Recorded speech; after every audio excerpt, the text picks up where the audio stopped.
ওয়াকফ ইস্যুতে। কলকাতায় মিছিল, যুব কংগ্রেসের অধীর চৌধুরীর নেতৃত্বে চাঁদনি চক থেকে রাজভবন পর্যন্ত মিছিল। এই মুহূর্তে সেই ছবি দেখাচ্ছি আপনাদের। সোমা এই মুহূর্তে আমাদের সঙ্গে রয়েছেন, আমাদের প্রতিনিধি এই মুহূর্তে ছবিটা আমাদের সামনে তুলে ধরবেন। সোমা,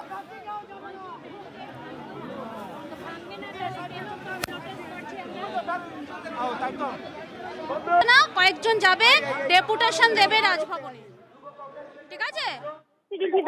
যেখানে অধীর চৌধুরী রয়েছেন, তারা গিয়েছেন, তারা রাজভবনে গিয়েছেন রাজ্যপালের কাছে ডেপুটেশন জমা দিতে।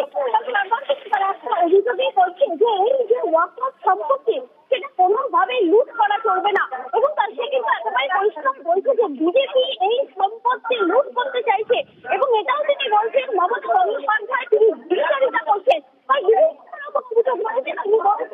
এই অভিযোগকে সামনে রেখে একটি ডেপুটেশন, সেই ডেপুটেশন দিতে অধীর চৌধুরী সামনে রেখেই একটি ডেপুটেশন, সেই ডেপুটেশন দিতে অধীর চৌধুরী যুব কংগ্রেসের তরফ থেকে আরো প্রতিনিধি দল তারা এই মুহূর্তে রাজভবনের ভেতরে গিয়েছেন এবং